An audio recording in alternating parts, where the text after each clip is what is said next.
Qu'est-ce que j'entends par territoire?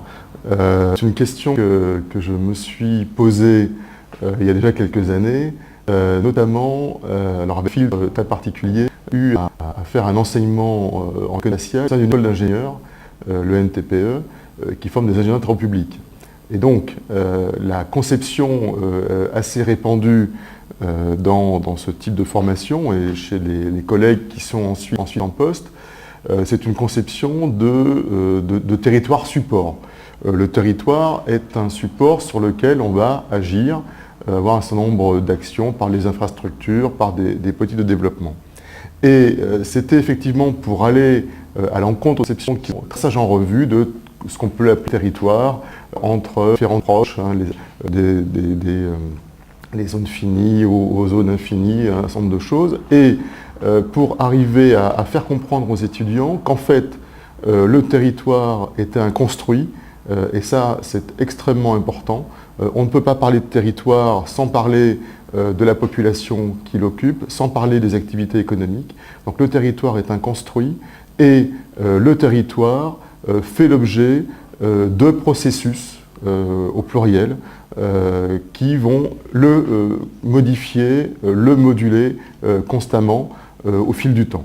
Donc ça c'est ma conception, je dirais, du territoire comme étant à la fois un espace borné dans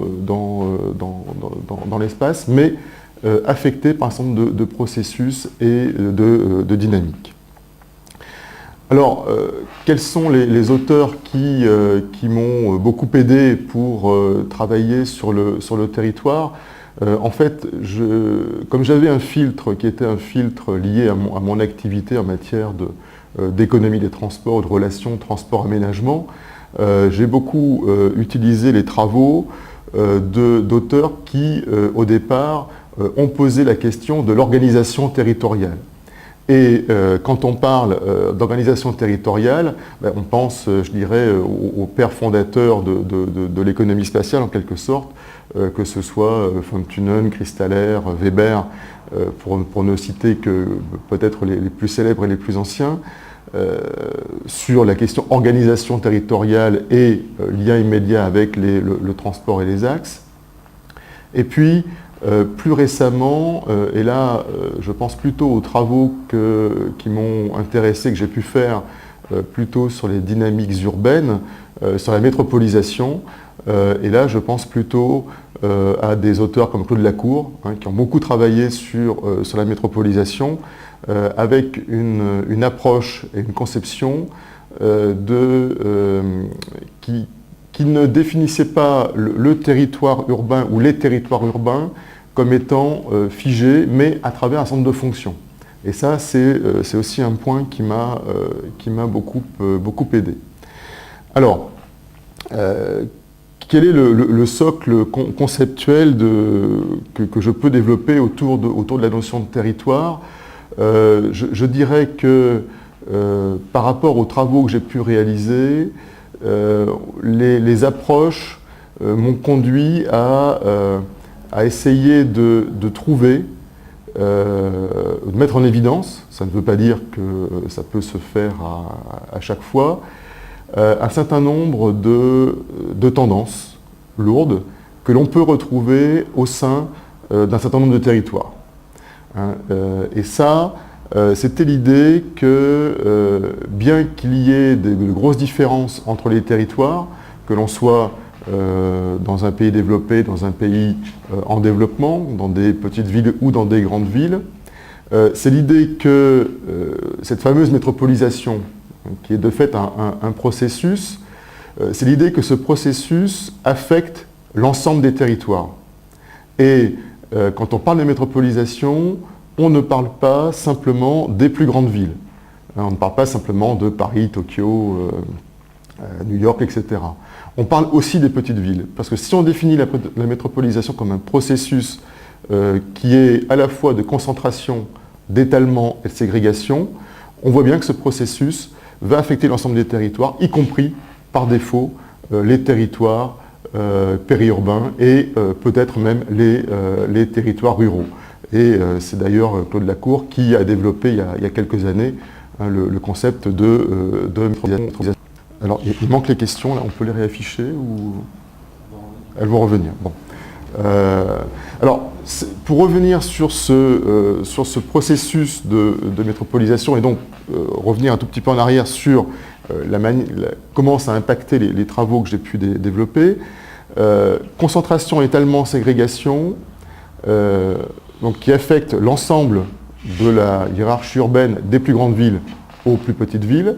Au-delà de ce constat, est-ce qu'on peut trouver un certain nombre de tendances, pas identiques, mais qui vont dans le même sens dans différents contextes? Et là, c'est notamment un certain nombre de travaux qu'on a réalisés avec des collègues mexicains. Hein, on a fait quelques comparaisons, alors, qui valent ce qu'elles valent entre des dynamiques constatées sur Mexico ou en comparaison avec Paris, ou Monterrey, qui est la deuxième ville du Mexique, en comparaison avec Lyon.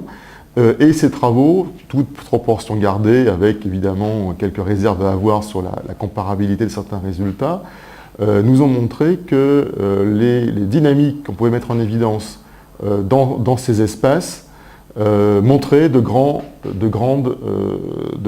points communs. Parmi ces points communs, et parmi les résultats qu'on a pu mettre en évidence en parallèle dans les deux contextes ces derniers temps, c'était de montrer qu'on pouvait mettre en évidence un développement de la ségrégation spatiale. Et que partout, on avait non pas une réduction des inégalités, mais un développement des inégalités spatiales, même si parallèlement, ça ne voulait pas dire appauvrissement de l'ensemble de la population. Donc on a développement de la ségrégation spatiale par développement des zones, des territoires les plus riches.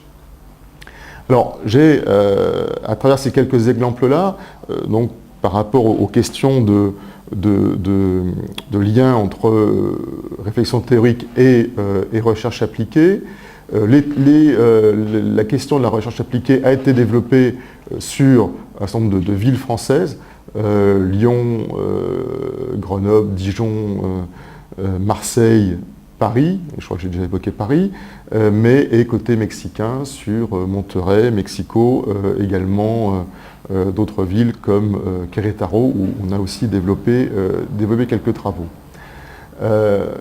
Sur ce lien entre recherche appliquée et réflexion théorique, là aussi, c'est pouvoir permettre d'expliquer par un certain nombre de références théoriques des tendances que l'on voit à l'œuvre sur le territoire. Quand on travaille sur l'aménagement du territoire, en France, on peut faire le constat qu'après les années 60, avec la DATAR, où on avait toute une logique d'aménagement du territoire, comment peut-on expliquer qu'en même temps, on ait une politique volontariste d'aménagement du territoire et qu'en même temps, au niveau développement économique ou développement spatial, la région parisienne, qui était la plus développée, c'est encore le plus développé. Et que l'écart entre Paris et la province n'a fait qu'augmenter. Alors que la politique de la DATAR était effectivement de réduire les inégalités. Eh bien, si on n'a pas un certain nombre de réflexions théoriques qui nous conduisent à analyser les tendances à la concentration des activités, les tendances à la concentration des populations sur les zones les plus riches, on ne peut pas comprendre pourquoi ces politiques, finalement, finissent par échouer. Alors, parmi les travaux théoriques les plus récents sur ces dynamiques urbaines qui m'ont beaucoup aidé, je l'ai évoqué un tout petit peu en début d'intervention, c'est notamment l'ouvrage de Claude Lacour et Sylvette Puissant, dont le titre, je crois, est Métropolisation. Alors je ne sais plus s'il y a des définitions ou autres, mais c'est l'ouvrage qui a été publié fin des années 90 chez Economica. Et l'ouvrage dans lequel nous avons publié un certain nombre de travaux où nous avons à la fois des résultats de recherche appliquée, hein, sur les exemples que j'évoquais sur le Mexique et sur la France. On a publié un ouvrage au Mexique, donc en espagnol, avec nos collègues mexicains de l'UAM, et on est en train de préparer une publication en français, hein, qui devrait sortir j'allais dire fin juin, début juillet, on est plutôt sur fin juillet maintenant, sur la question forme de la métropolisation, une comparaison France-Mexique, Costa Rica, où effectivement on fait le point un petit peu sur toutes ces questions. Merci.